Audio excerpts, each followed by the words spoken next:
The governing body for World Cycling has banned transgender athletes after another win by a transgender athlete, Austin Killips, at an elite event. I'm going to get you caught up to speed on this story with what you need to know in 1 minute's time, then we'll look at some reactions online, and I'll give you my personal take. Thanks for hanging with me, let's get into it. The Associated Press reports female transgender athletes who transitioned after male puberty will no longer be able to compete in women's races, World Cycling governing body, the UCI, said Friday. The UCI, which translated from French is the International Cycling Union, isn't some niche organization in a random country. It is the organization. They manage the road racing, track cycling, mountain biking, and BMX, and they are affiliated with the International Olympic Committee. They said, quote, "From now on, female transgender athletes who have transitioned after male puberty will be prohibited from participating in women's events on the UCI international calendar in all categories in the various disciplines."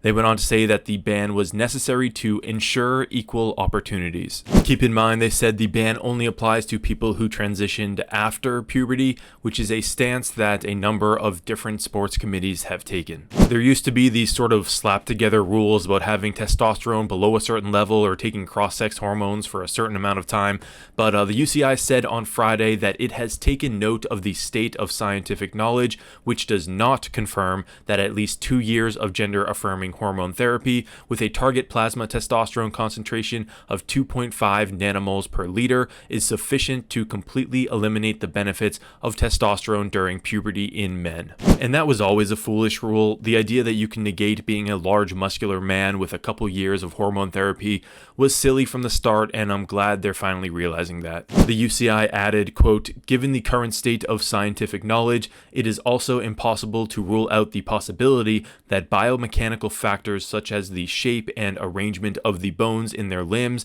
may constitute a lasting advantage for female transgender athletes." Alright, before we look at some reactions to all of this, if you appreciate just getting the straight facts of a story without any bias or personal spin, please hit that like button and subscribe to the channel. Alright, let's see what people are saying about this. Alright, over on Twitter, Cycling Weekly, which is a pretty large publication with over 200,000 followers, shared the story, and the first response is from Melissa Hudson, who writes, "As a retired UCI commissioner, I'm deeply disappointed with UCI's announcement today.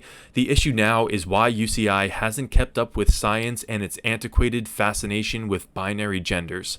And in response to that, somebody shared a study demonstrating how women have smaller conducting airways than men, even when matched for lung size, one of a number of biological advantages. So I'm not sure what Melissa's getting at talking about the science here.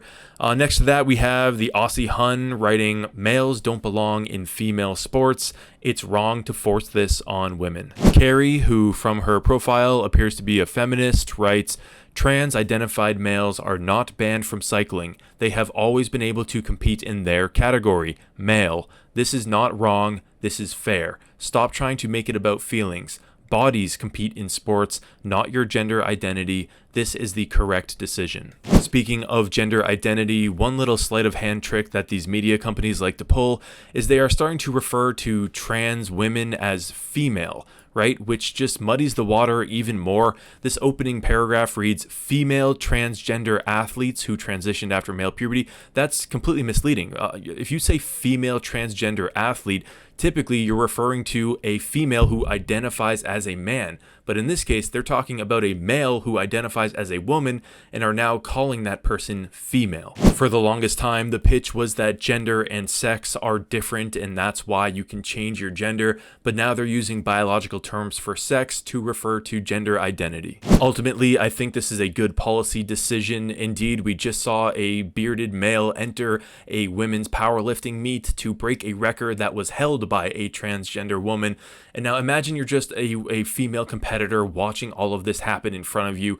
It's turning into a circus and it needed to stop, and I'm glad the UCI did this. A good way forward would be to circumvent all of the ever-evolving word games around gender identity and sex and just get down to the physical level. If you have XX chromosomes, you compete here. If you have XY chromosomes, you compete there. If you don't know which one you have, you're probably lying, but the administrators can still help you with that. Or if you have a very rare condition that causes some confusion, that's uncommon enough to be handled on a case-to-case basis with no problem. With that solution, nobody's identity is being called into question. Identity is completely out of it. It's just the physical body you have. With that, you are now caught up on this story and looked at some reactions from some people for the policy, against the policy, and got my own take. I hope you enjoyed this. To catch more digestible news bits like this one, hit that like button and subscribe to the channel. It helps a lot. My name's Ryan. This is NewsRye. I'll see you in the next one.